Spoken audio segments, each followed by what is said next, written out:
I've seen bullets fly in 100 directions. I've heard men scream and beg in 3 different languages. I've stood in rice paddies with blood on my boots and rain in my eyes, trying to remember which way was home.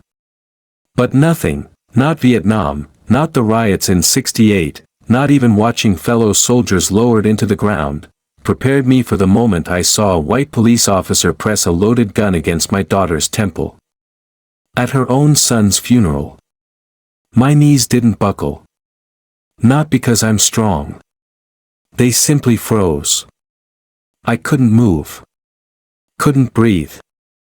Couldn't believe what I was witnessing, what all of us were witnessing, in broad daylight at Jefferson Memorial Cemetery, with cameras flashing and mourners screaming.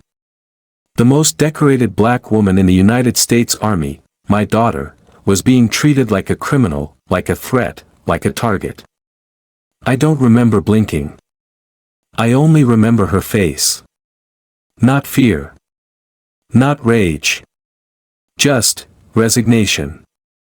The kind of look you only see in people who've carried the weight of dignity too long and know what it means to bleed for it. Her cane had slipped from her hand, clattering against the marble edge of Marcus's open grave. Her uniform was still crisp. Her hands were reaching for the folded flag they just handed her. And that man, that uniformed coward, Officer Reeves, stood over her with a gun like he was putting down a wild animal. For a moment, I wondered if this was what they meant by post-traumatic stress. But I wasn't reliving anything. This was real. It was happening now. And it was happening to my child. The day began with the stillness that made you think maybe God was paying attention. The sun hadn't fully risen when Vanessa and I arrived at the cemetery. She looked every bit the soldier she'd always been, shoulders squared, chin high, medals aligned perfectly along her chest. But I knew better. That morning, when I'd helped her adjust her collar, her hands trembled ever so slightly. We didn't speak much during the drive. What can a father say to a daughter who's burying her only son? What comfort does a 78-year-old man offer a woman who survived wars, commanded battalions, and still couldn't save her boy? So I just sat there beside her, in silence, and prayed that whatever strength I once had might find a way to reach her through my quiet. Marcus. My grandson. My boy. He was only 29. They said he died in Afghanistan. Enemy fire, they claimed. But I saw the doubt in Vanessa's eyes long before she showed me the files. Before she even opened that envelope he sent. She knew something was wrong. Mothers know. So do soldiers. So do old men who've lived long enough to recognize the stench of betrayal. The honor guard stood stiff-backed as we approached. Vanessa barely nodded to them. She walked with that same determined pace she'd always had since she was a cadet. There was no limp in her stride that morning, no weakness. Just a mission. Purpose. Control. I, on the other hand, felt the years heavy in my spine. Every step hurt. But I kept close, didn't dare fall behind. Not today. As we waited for the mourners to gather, I noticed the cameras. News vans, military press, even a few cell phones are already recording. This wasn't just a funeral. It had become a moment. The burial of a black army captain, the son of a black general, was national news now. And someone out there wanted to turn it into a message. We just didn't know how far they were willing to go. From the moment the chaplain started speaking, I had a bad feeling. Not just the usual grief. I'd buried friends. I'd carried coffins. This was different. Something in the air felt tight. Watched. Controlled. I turned and saw them, about 24 officers stationed at the edges of the crowd. Not military. Not part of the honor guard. These were local police. And their eyes weren't on the casket. They were scanning the guests. scanning us. I saw one of them whisper into a radio. That was the moment I felt the old instincts kick in. When Vanessa stood to speak, the crowd hushed. I'll never forget what she said. Not just the words, but the way she said them. Her voice didn't tremble. It rang out like a church bell. My son believed in a country that didn't always believe in him. He fought for it anyway. People cried. Not just soldiers. Not just mothers. Even strangers. But not Reeves. I saw him moving closer. Step by step. His hand rested near his weapon. His jaw clenched, like he was waiting for her to say the wrong word. Like he'd been told, this was his moment. I didn't know his name then. Only his look. The same one I'd seen in Alabama in '63, in Detroit in '67, and in every courtroom that ever looked at my skin before my resume. And just when the honor guard handed Vanessa the folded flag, he made his move. He stepped past the guard. Pulled his weapon. Shouted something absurd about a threat. Then slammed the barrel against her temple. Blood. Her blood. It stained her Medal of Honor. And the world stopped. No one moved. No one breathed. And I reached for my cane like it was a rifle. But I was 78 years old. My war was over. Or so I thought. Cameras flashed. Phones recorded. People screamed. Amara, my granddaughter, shouted that everything was on video. But Reeves didn't stop. He pressed harder. Shouting about weapons, danger, and safety. All lies. We all knew it. But he had the badge. The gun. The system behind him. 20 officers stood nearby. Not one intervened. And I stood 20 feet away, rooted to the ground, watching the light leave my daughter's eyes. Watching the weight of every uniform she ever wore crash down on her shoulders. Watching her cry, not out of fear, but out of shame. The shot that followed wasn't from Vanessa's hands. She had none. It was from Officer Wilson, who fired into the air to create panic.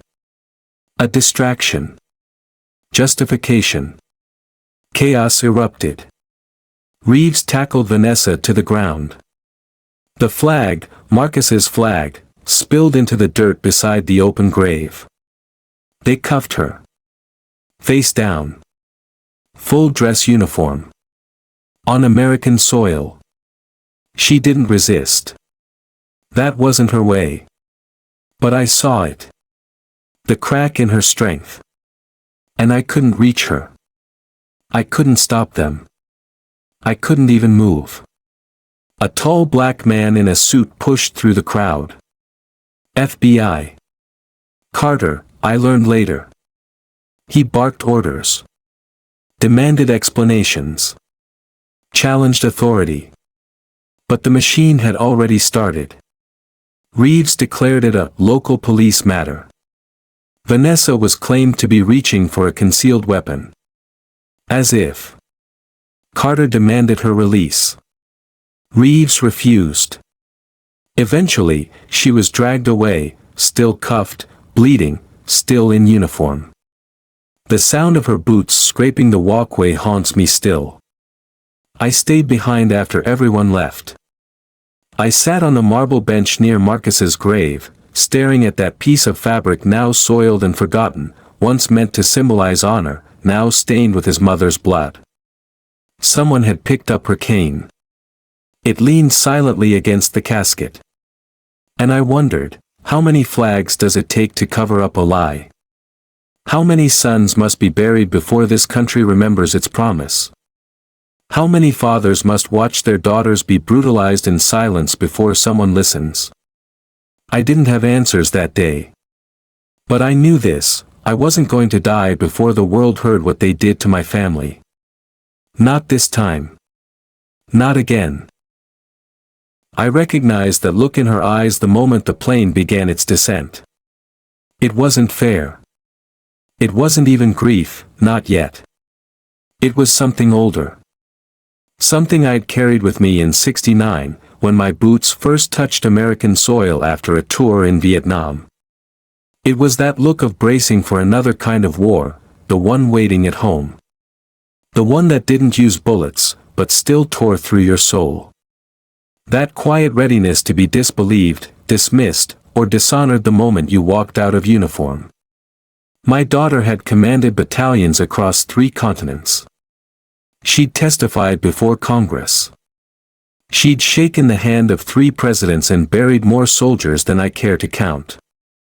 But on that flight back to Houston, she sat rigid in her seat like a private fresh out of training, staring through the oval window at a city that no longer felt like home. I watched her from the row behind. Not because I needed to, Vanessa didn't need watching, but because I couldn't help it. That's what fathers do. Even when their little girls become generals.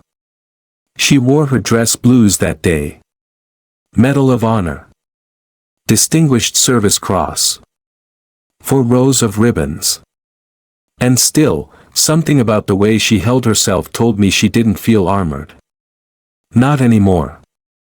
The flight had been quiet. No one dared speak much to her. A few glances of recognition.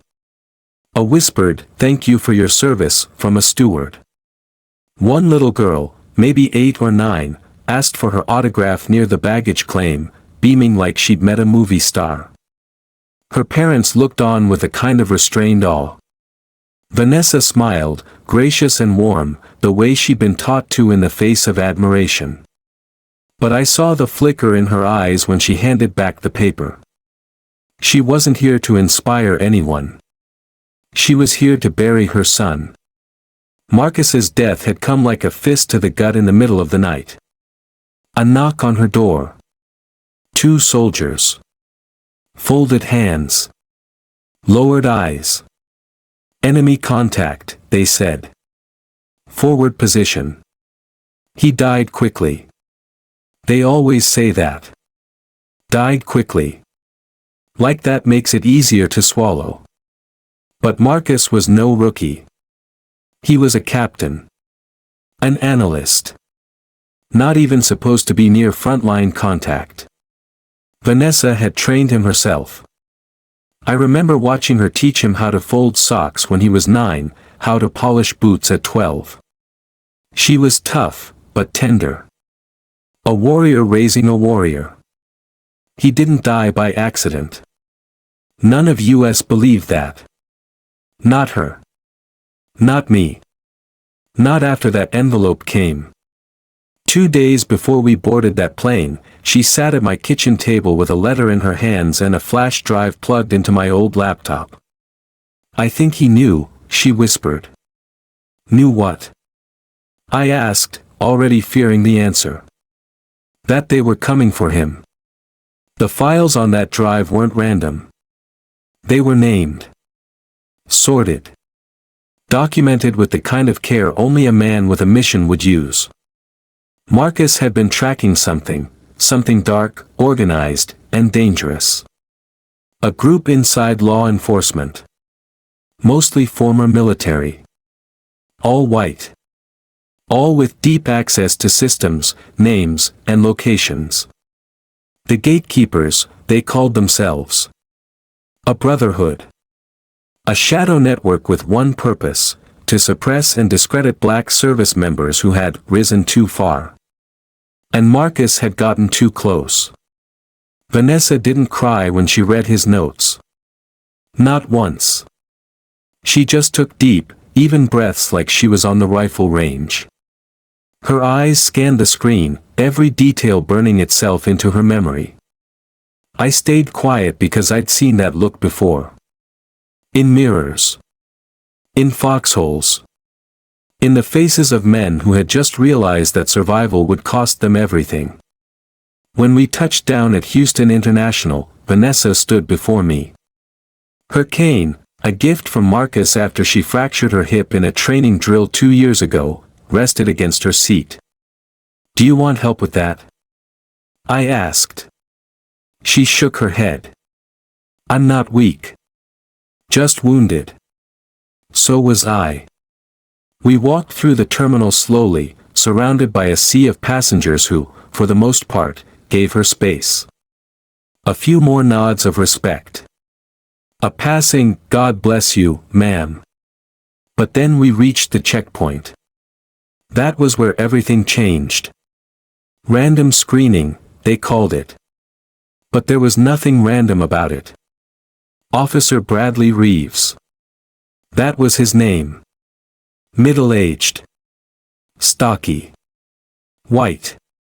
Eyes like 2 chips of ice. He didn't flinch when Vanessa handed over her ID. He just stared at it for too long. "Lieutenant General, huh?" he muttered, flipping the card as if checking for invisible ink. "This real?" Vanessa didn't blink. "Yes." He turned to his colleague. "You ever see a black woman get this high up in the army?" I stepped forward, fists clenched, but Vanessa shot me a look. "Not now, Daddy. Not here."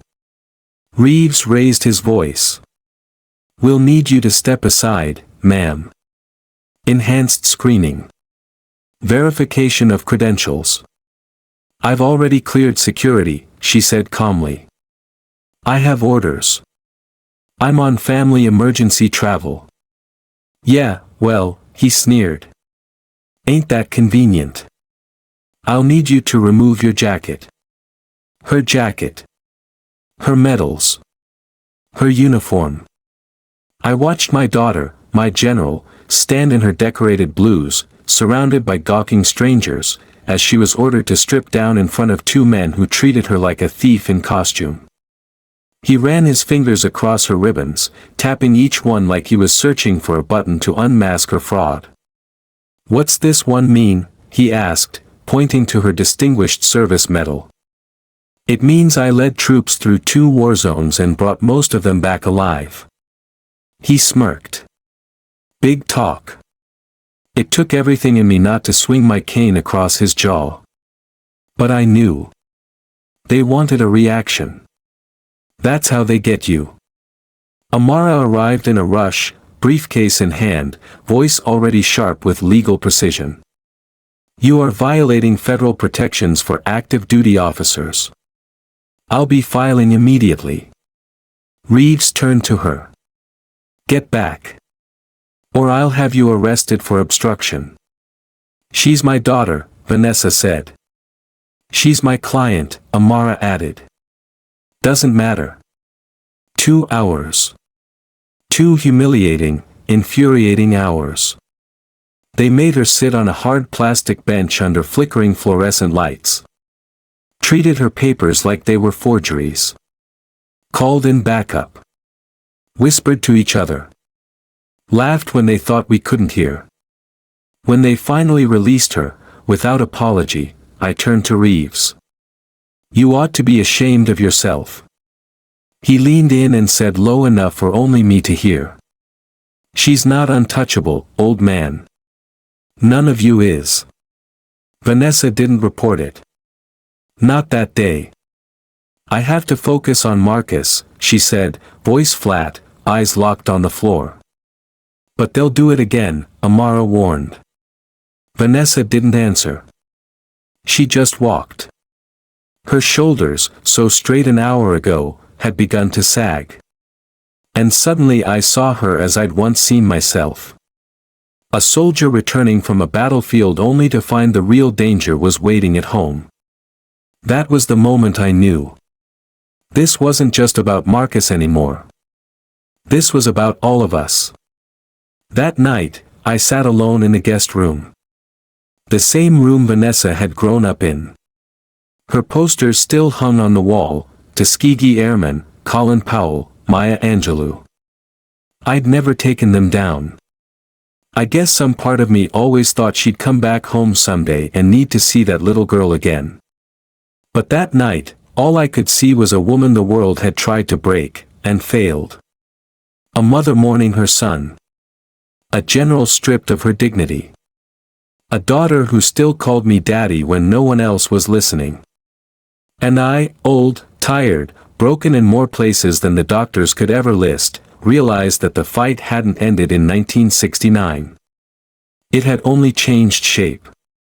Some battles don't end with a ceasefire. Some enemies don't wear uniforms. And some warriors, like my daughter, keep standing long after their legs have gone numb. She went to bed early that night. I stayed up, rereading Marcus's last letter. If anything happens to me, give this to Mom. Trust no one in uniform but her. He knew. Somehow, he knew. And now so did I. I used to believe in airports. Strange thing to say, maybe. But I did. Airports were where I once returned to my country in one piece, after war, after death, after years of watching brothers fall. I came back through the gates of JFK in '69, wearing my dress greens, a duffel bag slung over my shoulder, and the weight of a country that didn't quite know what to do with boys like me. And yet, even then, something in me still believed. Maybe it was the hope that someone at baggage claim might offer a handshake. Or that one child might point to my medals and whisper, "Look, Daddy, a hero." That hope faded over time. But it didn't break. Not until the day I watched my daughter, America's highest-ranking black female officer, get humiliated by a man with a badge and a smirk at George Bush Intercontinental Airport. Not until I saw the very place where we send our soldiers off, and welcome them home, become the staging ground for one of the most cruel, calculated displays of disrespect I've ever witnessed.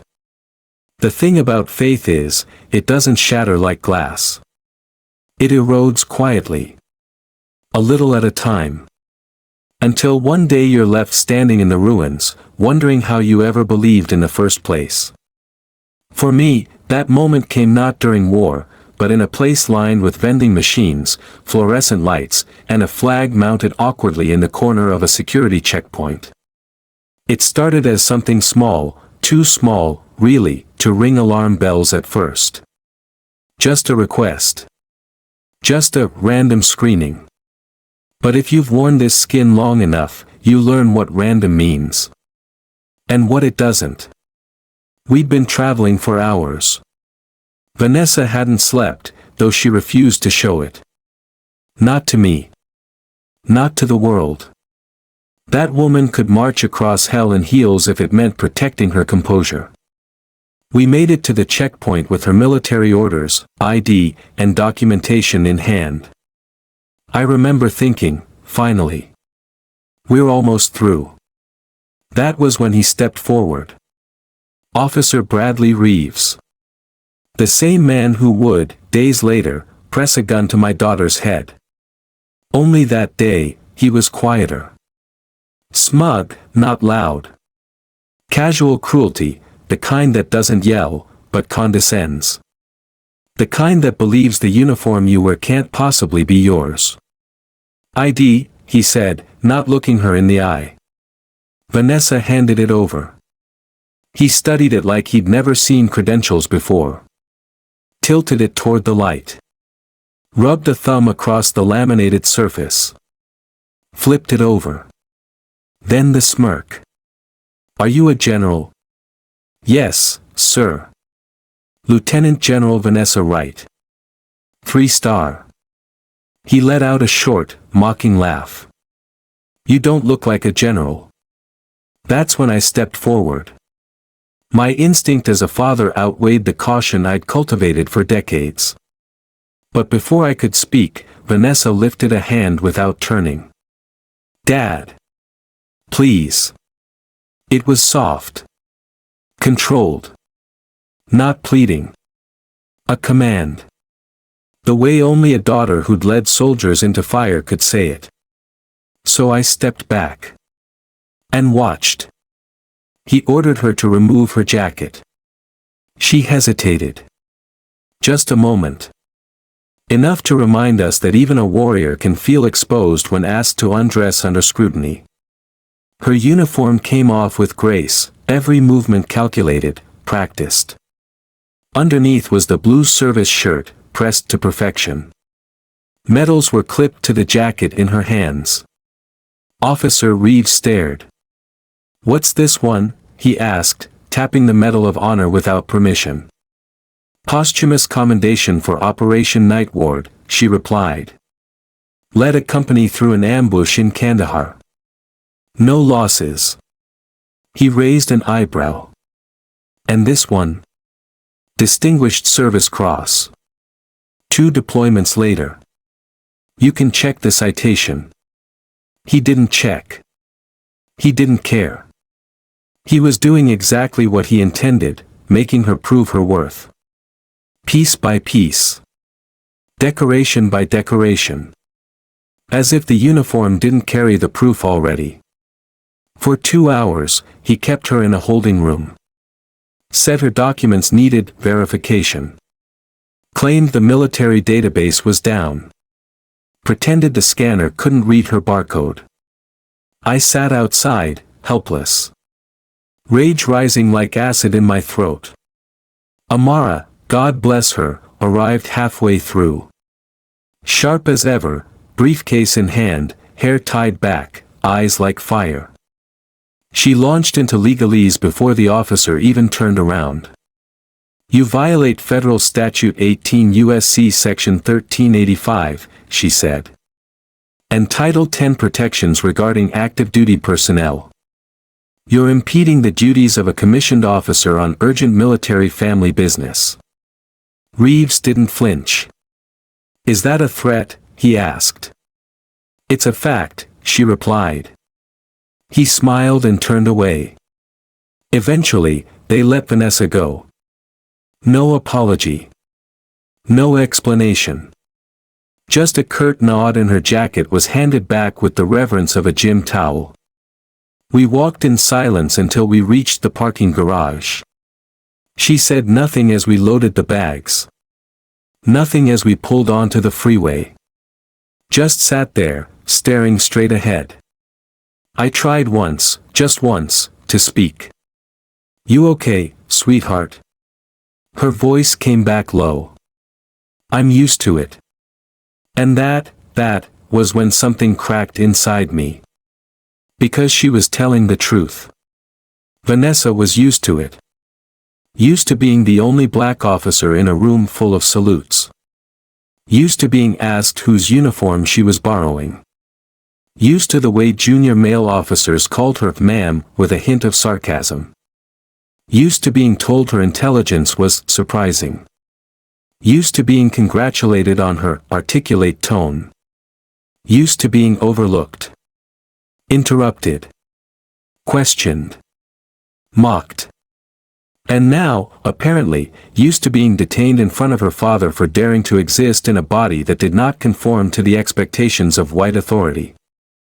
At home that night, I sat in my old recliner and stared at the photograph of Marcus on the mantel. His face is young. Bright. Full of ideals. He loved this country. He did. Vanessa used to call him her quiet revolutionary. Always collecting stories. Listening. Observing. Not shouting in protest, but compiling data, analyzing patterns. He believed in the system, right up until the system killed him. Vanessa came downstairs later, wrapped in a robe, her cane tapping softly against the hardwood floor. I offered her tea. She nodded. We sat at the table in silence. The same table where she'd done homework as a girl. Marcus had built Lego towers that always leaned slightly to the left. She reached into a manila envelope and pulled out the complaint form. "I'm going to file it anyway," she said. "Even if it gets buried." I didn't answer. Because I didn't know what to say. I'd filed my own complaints once, against superiors who used slurs, who reassigned me to dangerous patrols when I questioned them. Every one of those complaints disappeared before they saw a desk.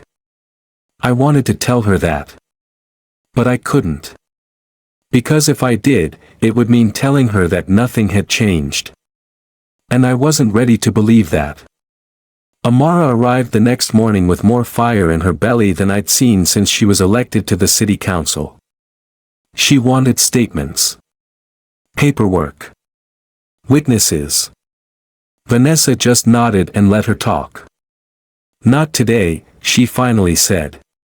Tomorrow. After we bury Marcus. That sentence, it silenced the room. Because there it was again. The truth no one could swallow. That we hadn't buried him yet. That he was still in a casket. Still waiting. Still silent. And that until we honored him properly, nothing else could be allowed to matter. Later that afternoon, I stepped into Vanessa's childhood room. Everything was still there. The books. The medals. The old, faded army poster she'd taped above her bed in 1983. I sat on the edge of the bed and felt the frame creak beneath me. Pulled the envelope from my jacket pocket. Marcus's note. His drive. Trust no one in uniform except her. He'd written those words by hand. As if he knew the very people sworn to protect his mother would one day turn on her. And yet, he still believed in her. Believed she'd finish what he started. I held that envelope for a long time. And somewhere between the silence of the room and the distant sound of a car door closing, I felt it. The breaking of something sacred. Not faith in God. Not the fault of my family. But faith in an America that asks black men and women to fight and bleed and lead, but not to question. Not to rise too high. Not to ask too many questions. Not to wear too many medals.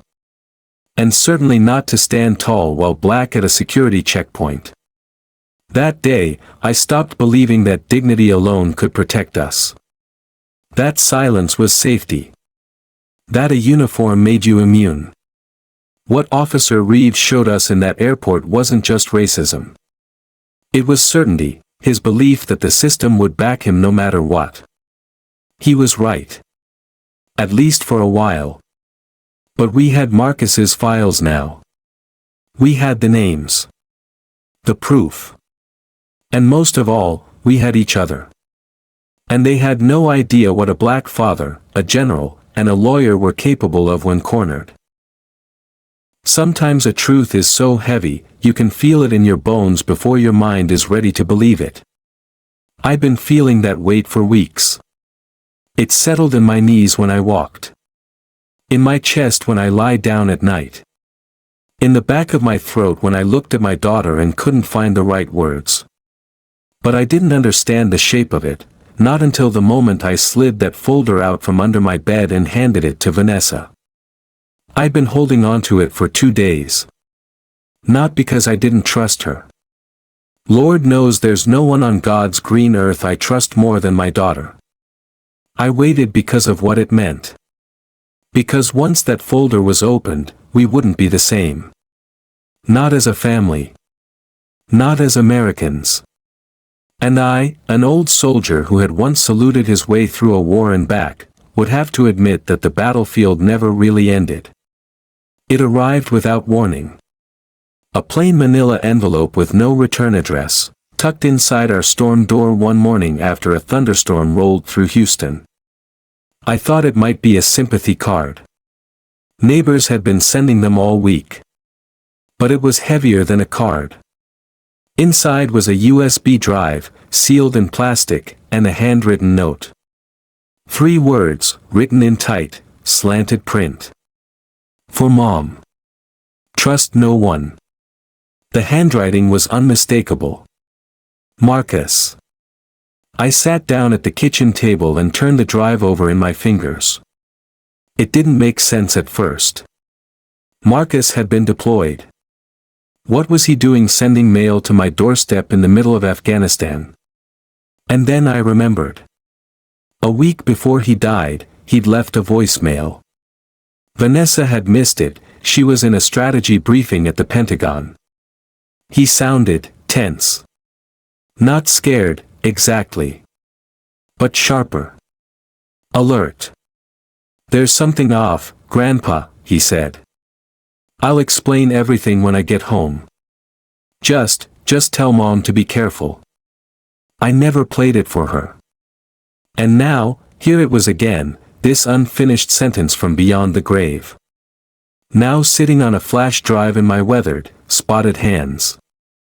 I didn't sleep that night. I sat up in my old chair, the one with the cracked armrest and the footrest that never quite goes all the way down. Watched the fan spin overhead and listened to the steady drip of the kitchen faucet. That folder sat on the coffee table, silent as death. At dawn, I made a decision. I pulled out my laptop, the same one I'd used for crossword puzzles and email chains with old army buddies, and inserted the drive. It booted up immediately. No password. No splashy folders. Just a plain directory labeled "For her." Inside, documents. Dozens of them. Some PDFs. Some scanned photos. Some spreadsheets made my eyes blur. But the more I clicked, the more I understood. Marcus wasn't just tracking injustice. He was investigating something dangerous. It started with traffic stops. Dozens of reports, all involving black service members returning home to Houston on leave, are being pulled over for flimsy reasons. Tinted windows. Suspicious movement. License plate not visible. In almost every case, they were questioned aggressively, their vehicles searched, sometimes without warrants. Then came the complaints. Filed, and then mysteriously deleted. Marcus had tracked them. Cross-referenced badge numbers. Time stamps. Locations. It all pointed to a pattern. A pattern with a name. The gatekeepers. The more I read, the colder I felt. It wasn't just random racism. It wasn't just a few bad apples. This was organized. A brotherhood of current and former law enforcement officers, many with military backgrounds, who believed they were protecting traditional order. Those who saw black advancement in the armed forces as a threat to their control. They operated quietly. Strategically. Sabotaging careers. Manufacturing disciplinary reports. Targeting soldiers' families. And according to one folder titled "Structure," they had contacts not just in the police force, but in courthouse clerks' offices. Military liaison departments. Even within command chains. I recognized one name immediately. Officer Bradley Reeves. The man who held a gun to my daughter's head. There he was. Listed as a field enforcer. With dates, photos, and incident summaries. He wasn't acting alone at the airport. He was carrying out a directive. I scrolled deeper into the folder labeled "Command." There were redacted memos. Surveillance photos. Internal emails between officers using code words, checkpoint, tier 3 asset, containment. It read like a spy novel. Only this was no fiction. And Marcus, my grandson, had put this together all by himself. He was meticulous. Just like his mother. Every photo was dated. Every statement is backed up with a document. It was the kind of investigation that required not only discipline but danger. Because if the gatekeepers knew he was compiling this, I didn't want to finish that thought. The last folder on the drive made my skin crawl. Deployment. It contained internal military routing forms. Emails between officers with subject lines like, "Reassignment request, WRGHT to them." One file was particularly damning. A transfer order with Marcus's name on it, sending his unit into a region of Afghanistan that had been flagged weeks earlier for increased insurgent activity. Attached was a note from a liaison stating, Wright's profile aligns with priority reassignment. In the corner of the PDF was a digital signature. I didn't recognize the name. But Vanessa would. And suddenly I understood what Marcus had feared. He wasn't just investigating corruption in Houston. He was getting close to exposing its connection to the military. When Vanessa entered the kitchen that morning, I was already seated, the laptop open in front of me. I slid the folder toward her. She didn't ask what it was. She just looked at me. And I said, it came from him. 2 days ago. I didn't open it right away. She nodded. No judgment in her eyes. Just understanding. Then she plugged it in and began to read. I've seen my daughter wear a lot of faces. The steel one she uses when testifying before committees. The soft one she saved for Marcus on his birthday. The tight, diplomatic one is reserved for press cameras. But the face she wore while reading Marcus's files. That was new. It was the face of a mother reading her son's unfinished confession. The face of a soldier reading the intelligence that got her child killed. The face of a woman who, after a lifetime of surviving systems built to erase her, was now preparing for her most personal war. She didn't speak for an hour. Just clicked. Scrolled. Clicked again. Amara joined us halfway through, holding a cup of coffee that quickly went cold. We all sat together, in that little kitchen, surrounded by silence and sunlight and the hum of the refrigerator. It was the closest thing to a war room I'd ever seen in a civilian house. Finally, Vanessa said, he was right. They buried him early. Just not on the ground. And I knew exactly what she meant. That evening, we were visited by someone unexpected. Officer James Chen. Young. Nervous. Asian American. Barely 30. Amara opened the door and tensed, thinking he might be there to intimidate us. But he raised his hands, palms out. I'm here because Marcus trusted me, he said. Vanessa studied him. Come in. Chen sat at our table and spoke in a low voice, glancing at the windows like they might grow ears. He told us Marcus had confided in him 6 months ago. After a Navy commander, Marcus knew, had been beaten during a routine stop. The report said, resisting arrest.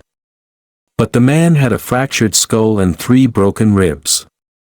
No one filed charges. Chen had seen enough. He started helping Marcus gather internal records. Badge logs. Arrest anomalies. Disciplinary files that never made it to IA. He'd even recorded conversations. Some are in the locker rooms. Some at bars where officers talked freely, believing no one would dare expose them. I have files, he said. But I need help. Legal protection. And someone with reach. Vanessa looked at me. I nodded. We were in. As Chen left, I noticed something I hadn't felt in weeks. Purpose. It had returned like an old ache, familiar and fierce. For the first time since that knock on Vanessa's door, I felt like we weren't just mourning Marcus. We were answering him. That night, I couldn't sleep. So I walked into Vanessa's room. She was at her desk. Uniform hung neatly on the back of the chair. Her laptop glowed dimly, the blue light casting long shadows. She turned when I entered. Can't sleep either, she asked. I shook my head. Too much in my chest. She nodded. Then she reached into the folder again and pulled out one more thing. A picture. Marcus. Smiling. standing with two other soldiers, arm around a white sergeant I didn't recognize. She traced his face with her thumb. "He died trying to stop this," she whispered. "And now it's our turn." I stood behind her, laid my hand gently on her shoulder. And together, we stared at the photo. Not in grief. Not in fear. But in quiet resolve. Because the truth was out now. And the folder under my bed. It had become our weapon. I've seen many injustices in my 78 years. But there's a certain kind of pain that comes not from being told, "You don't belong," but from hearing it spoken softly, behind a smile, dressed in bureaucratic language and polished shoes, when you're standing in your Sunday best, next to your dead grandson's casket. They didn't shout at us. No slurs. No signs. No handcuffs. They simply pointed to the map of the cemetery, tapped a finger near the bottom corner, and said, "We've made other arrangements." The day before Marcus's funeral, Vanessa received a call from the cemetery director. She was calm when she hung up, but I saw her jaw tighten. I've seen that look before, on battlefields, in courtrooms, when someone tries to tell her that her rank, her record, her existence is somehow a mistake. "He wants us to meet in person," she said. "There's a misunderstanding about the burial location." That word. Misunderstanding.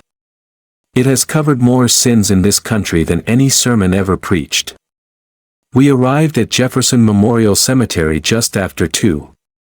The grounds were quiet. Sunlight spread across neatly trimmed lawns and rows of identical marble headstones, each one representing a man or woman who gave more to this country than it often gave back. Vanessa walked slowly, deliberately. She wore her full uniform. It wasn't for show. It was armor. I walked beside her in my best blazer, medals from Vietnam pinned neatly on my chest. I hadn't worn them in years. But today felt like a battle. We were met by Thomas Wells, the cemetery director. Thin, pale, younger than me by at least 20 years, but already balding at the temples. His handshake was limp. His eyes never quite met Vanessa's. "General Wright," he said. "Thank you for coming." "Let's get to it," she replied. "You said there's been a change." Wells cleared his throat, fiddled with the papers on his clipboard. "Yes, well, as you know, the Valor section is our most requested area for military burials. Due to an unexpected number of services this month, we've unfortunately reached capacity." Vanessa didn't blink. "Our reservation was confirmed over 6 weeks ago," she said. "Plot 47A, Valor section, adjacent to Captain David Saunders." "Yes, I'm aware," he nodded quickly. "However, in light of the surge, we've had to make some discretionary adjustments." He pointed to the map. "We've arranged for Captain Wright to be interred in the East Gardens. It's a beautiful section. Very peaceful." I froze. East Gardens. I knew that name. So did every black veteran in this city. Before desegregation, East Gardens was the only place black soldiers could be buried in this part of Texas. They renamed it sometime in the 90s, after a lawsuit and a PR campaign, but everyone still called it what it was, the colored section. The grass grew uneven there. The flags were smaller. The headstones are simpler. It wasn't official policy. It was just, understood. Vanessa's voice was cool but steely. "My son will not be buried in a segregated field." Wells held up a hand. "General, I understand how this may appear, but I assure you." Vanessa reached into her briefcase and pulled out a folder. "These are the signed burial contracts, military regulations on interment of service members, and state statutes regarding discrimination in veteran cemeteries." She laid them flat on his desk. My daughter, Amara, is a civil rights attorney. If this issue isn't corrected within the next 2 hours, we'll begin the process of filing a restraining order against the cemetery and an emergency injunction in federal court. Wells paled. I wasn't aware you had legal representation. You should have assumed I had more than that, she said quietly. Before Wells could stammer another excuse, there was a knock at the door. A groundskeeper stepped inside, older, weathered, dark skin, baseball cap in hand. He looked right at Vanessa. "Ma'am, I'm sorry for listening in. My name's Michael Saunders. My boy, David, served with Marcus." Vanessa's face softened. "Sergeant Saunders' father?" Michael nodded. David always said Marcus was more than a fellow officer. He was his brother. There was a quiet moment between them. A kind of knowing that only parents of fallen soldiers could understand. "I just wanted to say," Michael continued, turning to Wells, "this ain't right, Tom. And you know it." Wells sighed. "Not now, Mike." But Mike didn't stop. "Show her the photo," he said. Wells hesitated. Vanessa stepped forward. "What photo?" Reluctantly, Wells opened a drawer and pulled out a framed picture. 2 young soldiers, arms over each other's shoulders, covered in dust, grinning like idiots under the blazing Afghan sun. Marcus and David. Still alive. Still whole. "My son died 3 weeks before Marcus," Michael said. "Same region. Same patrol unit." He swallowed hard. "That's the last photo they ever sent me." Vanessa took the frame in both hands. Her fingers trembled. "I didn't know this existed." "Most don't," Michael said. "But I kept it close. Because it reminds me they weren't just soldiers. They were friends. And friends don't get separated after death." He turned to Wells again. "Tom, let her bury her boy where he belongs." Wells stared at the picture a moment longer. Then slowly nodded. "I'll make the arrangements." As Wells left the room, Vanessa sank into the nearest chair, still holding the photo. I sat beside her. Neither of us spoke. Because what do you say when history tries to repeat itself on your grandson's gravestone? Later, as we walked back toward the car, Michael caught up with us. "There's something else you should know," he said, lowering his voice. "This week, we've had officers coming by, asking about the service. Requesting maps. Asking where you'd be standing." Vanessa stiffened. "Which officers?" Michael glanced around. "Didn't catch the names. But I recognized one from the news. The one who grabbed you at the airport." "Reeves," I said through gritted teeth. Michael nodded. "They were especially interested in the ceremony route. And the surveillance cameras. I thought maybe they were here for security, but now. I'm not sure." Vanessa thanked him. Her voice was calm. Too calm. Which meant she was angry. Focused. Dangerous. That evening, back at the house, we sat in the living room in silence. Amara was on the phone with the funeral director, confirming adjustments. Vanessa stood near the fireplace, a photo of Marcus and David in hand. "I can't believe they tried to move him," she whispered. "They've been trying to move all of us," I said. "For generations." She turned to face me. "Not tomorrow." I nodded. "Never again." After Amara finished her call, she approached Vanessa and handed her an envelope. This was delivered to the funeral home. Marked urgent. Inside was a single sheet of paper. A crude drawing. A funeral ceremony, sketched in black ink. A casket. A podium. A stick figure labeled LTGVW circled in red crosshairs. No message. Just the image. And a smudge of black ink at the corner, left by a gloved finger, or perhaps carelessly handled before being sealed. It was enough.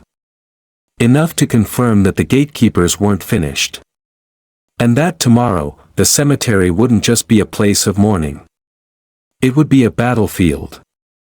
That night, I stood outside on the porch, cane in hand, looking up at a moon partially veiled by clouds. My breath fogged in the night air. Texas didn't get many cold Aprils, but this one had a chill in it that seeped into your bones. Vanessa stepped beside me. She was still in uniform. Still unreadable. I glanced at her and said, "You think they'll try something tomorrow?" She didn't answer right away. Then finally, "I know they will." I nodded slowly. "You scared?" She shook her head. "Tired. But not scared." I tapped my cane twice against the porch. "Well, if they try anything stupid, they'll have to go through me first." She smiled for the first time that day. "Old man, you can't even walk a mile without taking a nap." "Yeah," I said, "but I can still swing this stick if I need to." We both laughed softly. Then we stood in silence a while longer. Father and daughter. Warrior and warrior. Waiting for morning. There are sounds a man never forgets. The report of a rifle in the wet jungle. The rattle of dog tags against a ribcage. The whispered last words of a friend dying too far from home. But I will go to my grave remembering a different kind of sound. The hollow clatter of my daughter's cane hitting the stone walkway of Jefferson Memorial Cemetery. And the silence that followed, deeper than death, heavier than any battlefield I've ever stood on. Because what came next, should never happen. Not in this country. Not in front of a flag. Not at a son's funeral. We arrived early that morning. The sky was soft gold, like it hadn't decided whether to weep or shine. A few birds called overhead. Flags lined the long driveway, their poles clinking gently in the breeze like wind chimes from another century. Vanessa walked with steady steps, dressed in full uniform, her chest glinting with medals earned over 3 decades of loyal service. Her cane clicked softly with every step. There were no tears in her eyes. She had buried too many soldiers to cry in public now. I walked beside her. My back ached. My lungs fought the wind. But I held myself straight. For Marcus. For her. And, I suppose, for me. The funeral was set in the valor section, just as promised. The marble markers stood at attention like white sentinels. Every blade of grass trimmed like regulation boots. You could smell order in that field. The honor guard moved with practiced precision. Folding the flag. Positioning the rifles. Coordinating timing down to the breath. I scanned the perimeter. That's when I saw them. 20 officers in dark uniforms. Not Army. Not Marines. Not even cemetery staff. Houston PD. Stationed around the perimeter like they were guarding a dignitary or preparing for an ambush. And standing near the front, just beyond the tent set up for the family, was Officer Bradley Reeves. His stance wasn't respectful. It was coiled. Like a man not there to protect, but to provoke. The guests began arriving. Veterans. Church friends. Vanessa's former staff. Marcus's fellow soldiers. But something was off. White mourners were waved through with polite nods. Black attendees. Searched. Questioned. Redirected to secondary screening. Several were denied entry for vague security concerns. I watched a black Air Force colonel in dress blues get told to remove his belt at the entrance while a white civilian in jeans and a ball cap walked past him unchecked. It was clear. This wasn't just surveillance. It was a show of control. A demonstration. A warning. By 10 a.m., the crowd had split, white guests seated under the canopy, shaded and close to the casket. Black guests pushed behind a roped section, too far to see clearly, much less hear the eulogies. It was 2025. And we were back in 1953.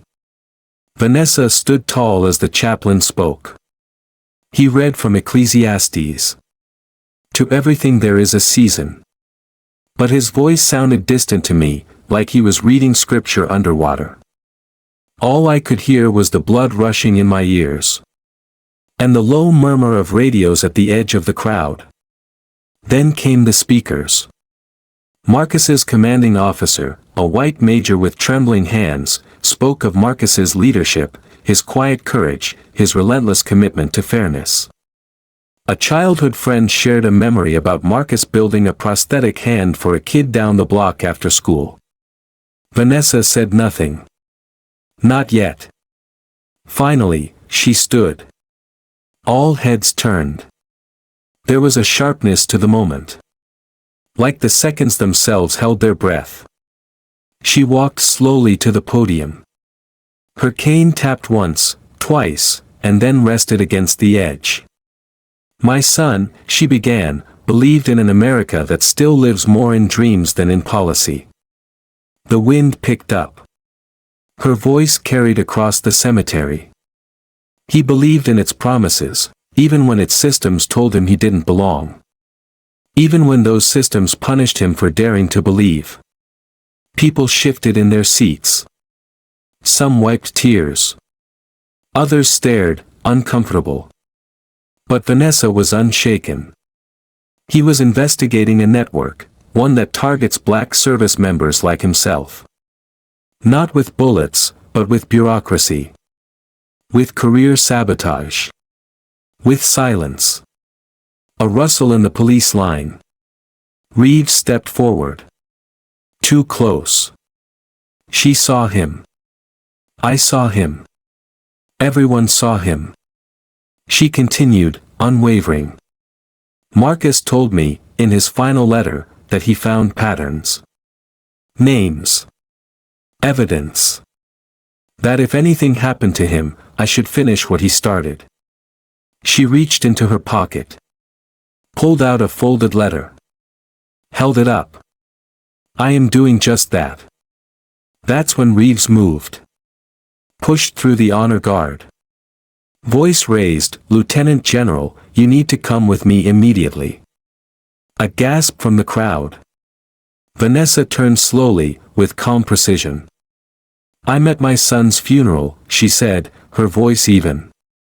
This is a matter of public safety, he snapped. You've been identified as a threat. He pulled his weapon. And pressed it to her temple. I stood. Every bone in my body screamed. Every breath I took felt like fire. But I didn't move.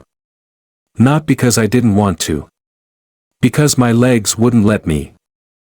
I stood frozen, watching my daughter, my baby girl, with a gun to her head, blood dripping from her temple, and my grandson's folded flag inches from her trembling fingers. The cane slipped from her grasp. Clack. The sound echoed louder than the rifles ever could. And I heard it. The silence. The total, thunderous silence of 20 officers doing nothing. Of mourners paralyzed. Of a flag desecrated. Of a legacy spit on. Then, chaos. A gunshot. Not from Vanessa. Not even from Reeves. From his partner, Officer Wilson, fired into the air. A distraction. A justification. A smokescreen. Reeves shouted, she's reaching for a weapon. He tackled her. Her knees hit the grass with a sickening thud. The flag tumbled into the dirt. I cried out, first time in decades. My cane flew from my hand as I tried to move. But two officers grabbed me. Held me back. My arms shook. My teeth ground. Let me go. That's my daughter. They didn't. Vanessa was face down. Still. Still in uniform. Still crying. Still cuffed. Amara tried to rush forward. Was shoved back. She fell into a row of chairs. Screams erupted. Marcus's unit, his soldiers, stepped forward as one. But more guns were drawn. Back off. Reeves shouted. Anyone who interferes goes down. Cameras captured everything. Phones recorded everything. And still. Reeves knelt on Vanessa's spine, shouting charges, assault, resisting, attempted theft of a weapon, all lies. All lies. Then came the voice. Deep. Commanding. What in God's name is happening here? A man in a black suit strode forward, flashing a badge. FBI Agent Dominic Carter. He took in the scene. Vanessa pinned. A gun was drawn. Reeves shouting. Carter raised his voice. Release the general. Now. She's under arrest, Reeves barked. For what? She reached for a weapon. She's empty-handed, Carter said. I saw it. They saw it. The entire country just saw it. Reeves didn't budge. This is a local matter. No, son, Carter said slowly. This is a civil rights investigation. And you just made it federal. Carter stepped closer. Vanessa lifted her head slightly. Met his eyes. He nodded. Then turned back to Reeves. We're taking her into federal protection. Immediately.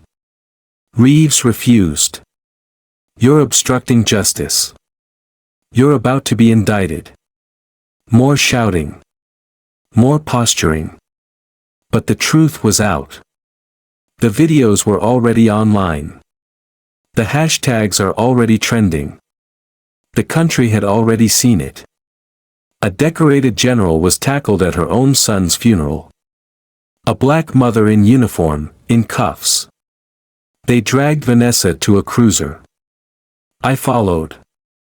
I wasn't supposed to. But no one dared stop me now. The ride to the station was quiet. Vanessa's hands were cuffed in her lap. I held them gently. I'm so sorry, I whispered. She closed her eyes. And said, with a breath that sounded like steel grinding. They won't bury the truth. Not this time.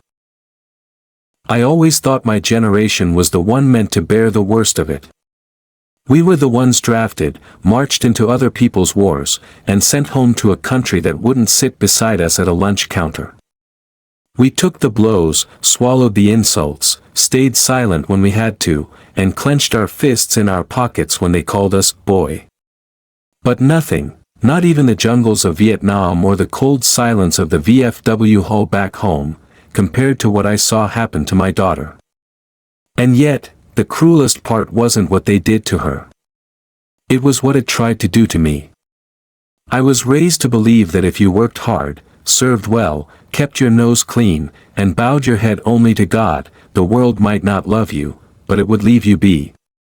That belief kept me upright in war and useful in peace. But when I watched Vanessa, my daughter, a 3-star general, be dragged through the dirt of her own son's grave, I knew that belief had died. Not just because it was false. But because I had passed it on. And now I saw it break her. At the jail, they separated us immediately. She was taken inside. I wasn't even allowed to hand her a tissue.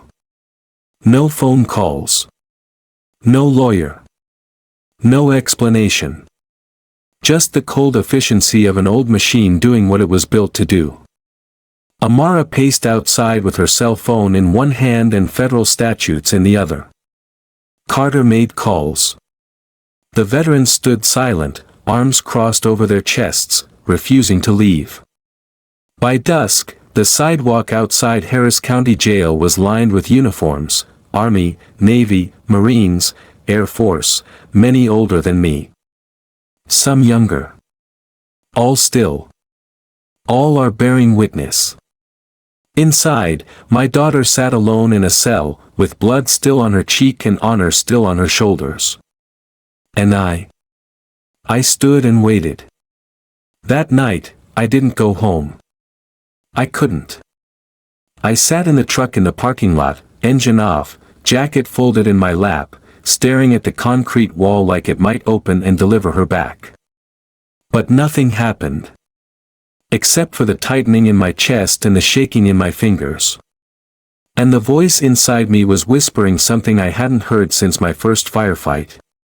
You are powerless. Only this time, it wasn't a battlefield in Southeast Asia. It was a courthouse in Houston. In the early morning hours, news broke wide open. Someone had uploaded a video of the entire funeral. Unedited. Unflinching. The moment Reeves pressed the gun to her head. The smear of blood on her Medal of Honor. The tackle. The lie. The look in her eyes as she reached for the flag instead of defending herself. And then, her words, barely audible on the video. Not today. 3 syllables. But they caught fire across the country.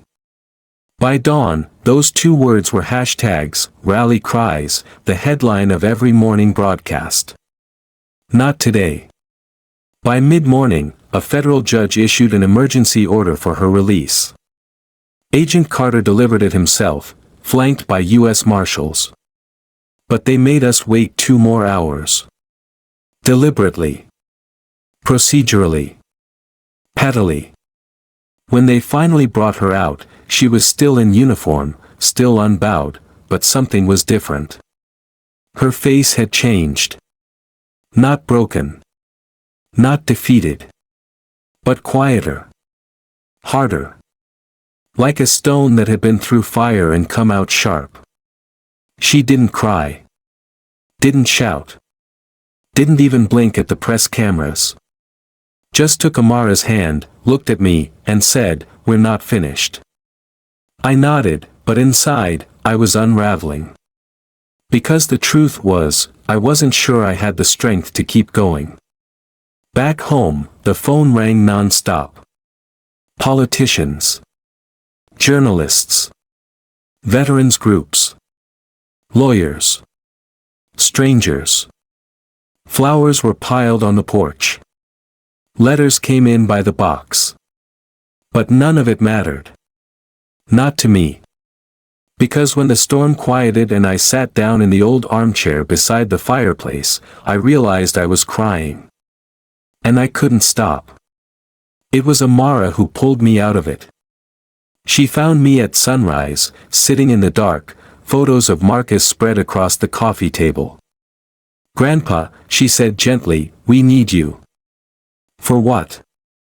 To help us tell the truth. What difference would it make? She came around the table and took my hand. Because they think we'll back down. Because they think what happened will scare us into silence. But people are listening. And you've seen everything.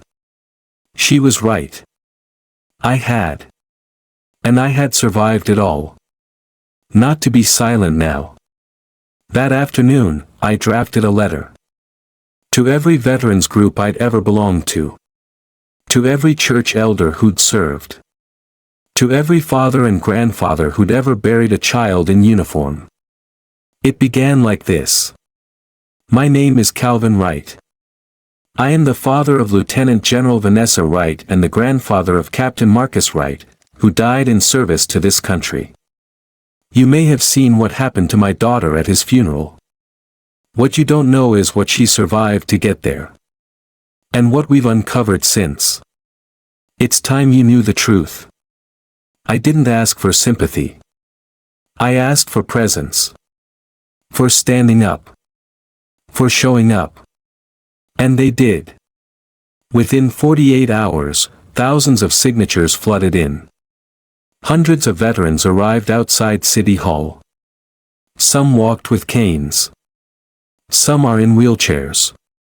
Some stood all night in silence. No slogans. No signs. Just their uniforms. And the steel in their eyes. Vanessa, meanwhile, was in motion. With Carter's help, she began compiling the files into formal briefs. She met with Department of Defense officials behind closed doors. She called in every favor she'd earned over 30 years of service. And she did it with the calm of a soldier moving through smoke. But I knew better. I could see the fatigue in her shoulders. The tremble in her left hand.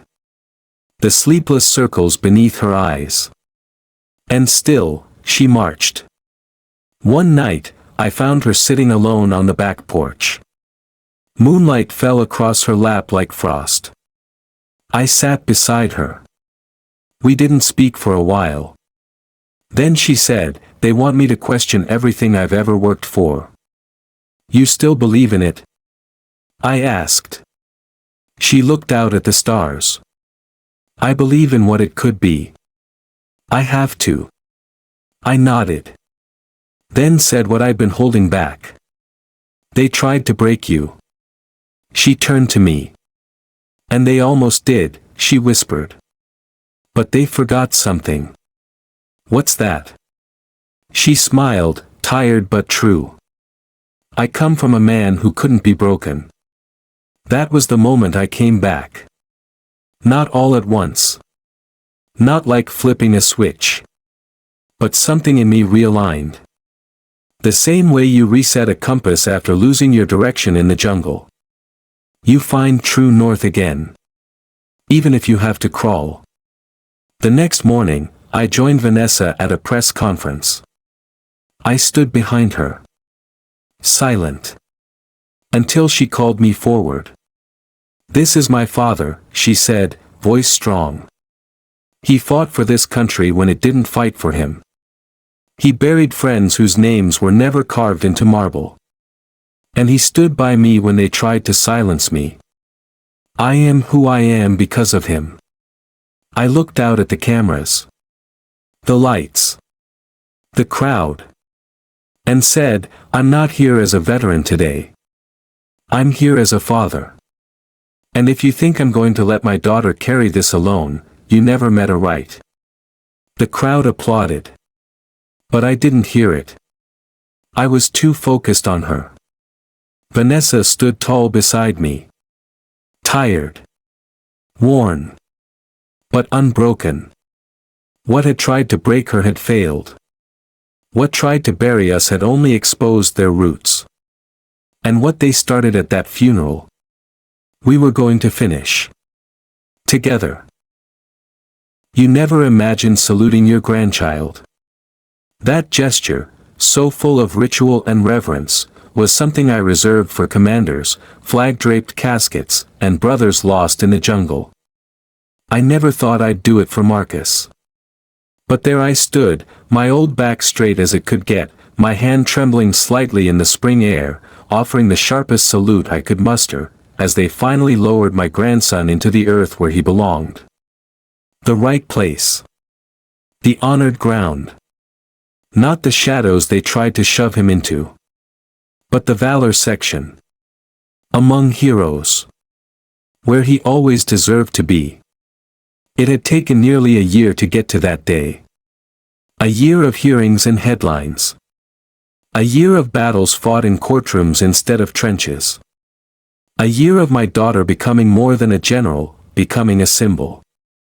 And I, just an old soldier with a cane and a stubborn streak, watched from the sidelines as the world finally opened its eyes. They'd seen the gun at her head. The blood on her medals.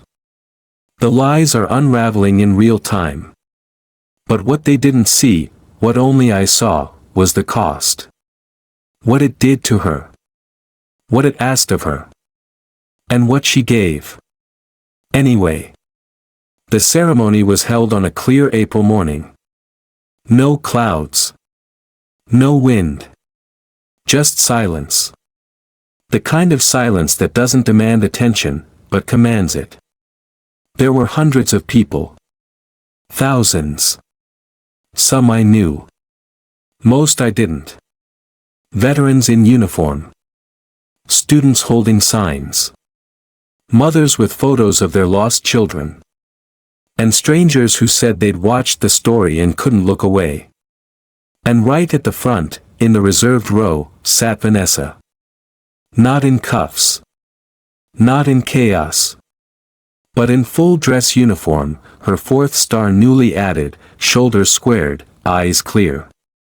She had been promoted 2 months prior, a unanimous decision. No ceremony. No party. Just a quiet nod from the Pentagon. And a letter from the President thanking her for her unwavering devotion to the Constitution in the face of personal sacrifice. She never framed it. But she kept it in her Bible. I took her hand before the ceremony started. "Are you ready?" I asked. She didn't answer right away. Then finally, "Yes. Because he deserves peace." I looked into her eyes. And I saw it. That little girl I'd once carried on my shoulders. That cadet who fell off the ropes course and got up before I could run over. That colonel who stared down a senator when funding for wounded soldiers was about to be cut. And that mother, who buried her son twice, once with grief, and once with justice. When the honor guard began their slow march, everyone rose. Vanessa remained seated until they came to a halt beside the casket. Then, slowly, she stood. Alone. And approached the microphone. There was no speech prepared. No teleprompter. Just her and the wind. And all of us. "My son," she said, "was many things. A soldier. A son. A brother in arms. But above all, he was a man who saw injustice and didn't look away." She paused. Looked down at the folded flag in her hands. They tried to erase him. But they didn't know who raised him. Murmurs of agreement rippled through the crowd. She continued. They thought a uniform was protection enough. It wasn't. They thought rank would shield us. It didn't. But they forgot that truth doesn't stay buried. And neither do we. She gestured toward the new memorial wall behind her, etched with names of other service members who had faced discrimination, many of them driven out of service, some never making it home. One name now stood above them all. Captain Marcus Elijah Wright. Alongside it, the words. He believed in the promise. He paid the price. Vanessa looked up. My son is at rest now. But the work is not over. She stepped back, and the crowd rose to its feet, not in protest, not in mourning, but in unity. A sea of hands, some aged and arthritic, some young and clenched, raised not in fists but in salutes. And I, from my seat on the end, rose with all the strength I had left and gave my grandson one final gift. A salute from a grandfather to a soldier. After the ceremony, Governor Davis signed the Marcus Wright Military Justice Act into law, right there on the podium. Cameras clicked. Reporters buzzed. But all I could focus on was Vanessa holding Amara close. They didn't cry. They'd done that already. Today was not for tears. Today was for dignity. In the weeks that followed, the impact spread further than we ever imagined. Congress opened new investigations into internal discrimination inside the military. Whistleblower protections were expanded. Several officers who had once denied our claims were now facing criminal trials. And most shockingly, Senator Maxwell was arrested. It turned out Marcus had recorded more than anyone knew. The final piece of evidence, buried in a private drive, was discovered by Agent Carter's team. A conversation between Maxwell and a defense contractor arranging disciplinary deployment for problematic black officers. Marcus was on the list. Maxwell's fall was swift. His empire gone. His campaign for governor withdrawn. His legacy rewritten. And all of it, because one young soldier chose not to look away. Vanessa never returned to active command. She didn't have to. She was appointed to a new role, senior advisor to the Pentagon on military ethics and equity. But more importantly, she founded the Wright Foundation for Military Justice, working to protect service members of color from retaliation and discrimination. She started it from our kitchen table. Today, it spans 10 states. And I sit on the board. Not because I know policy, but because I know pain. And that's expertise, too. One morning, about 6 months after the ceremony, Vanessa and I took a walk through the cemetery. She paused before Marcus's stone. Ran her fingers over his name. "Do you think he knows?" she asked. I nodded. He knew before we did. She looked at me. Eyes glistening. He trusted me to finish it. I rested a hand on her shoulder. No. He trusted you to survive it. The rest? That was your choice. She didn't reply. She just stood there for a long time. Listening. To the trees. The wind. The silence. And I swear, maybe it was just the breeze, but I thought I heard a voice carried across the hill, as soft and certain as a memory. Not today. I don't know what's next. I'm nearing the end of my story, I suppose. My hands shake more. My steps slow. My breath shortens. But my heart? It's never been stronger. Because I've seen, in this past year, something I thought I'd never live to see. Justice. Not the kind that comes overnight. But the kind that crawls through dirt and smoke and silence. The kind that survives. If you had told me, years ago, that my daughter would be the one to tear down a system built to erase her, I'd have believed you. But if you had told me she would do it with grace instead of vengeance, with discipline instead of rage, with a letter from her dead son in her pocket and the whole damn world watching, I'd have said, that sounds like my girl. This story isn't just ours anymore. It belongs to every family that's ever been told, wait your turn, or stay in your place. It belongs to every veteran who saluted a flag that didn't always salute them back. It belongs to every child who asked why their mom or dad couldn't wear their uniform in peace. And it belongs to you. Because silence, too, is a choice. And you, like us, have a choice to make. Will you look away? Or will you rise, cane in hand, scarred hands in prayer, weary heart still beating, and salute the truth? We did. And we are still standing. Not just as a family, but as proof. That was what was meant to break us. Only made us whole. This story is more than one family's tragedy, it's a powerful reminder that dignity, truth, and resilience don't age. As seniors, we've lived through decades of change, challenge, and courage. The final salute teaches us that even in the face of institutional betrayal and personal heartbreak, the values we fought for, justice, honor, and family, must still be defended. Calvin Wright's unwavering love for his daughter and General Vanessa Wright's quiet strength in the face of public humiliation remind us that silence can be complicity, but steadfast witness can spark real change. Marcus, a fallen soldier, may have died young, but his legacy lit a fire that reshaped a nation. To our fellow elders, your voice still matters. Your presence still inspires. And your stories, like Calvin's, can still move mountains.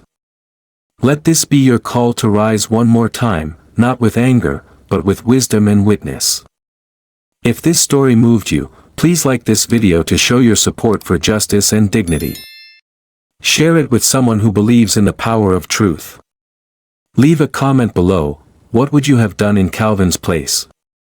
And most importantly, subscribe to our channel to continue receiving stories that honor the resilience of our generation and remind us all, it's never too late to stand tall. Because some salutes echo forever.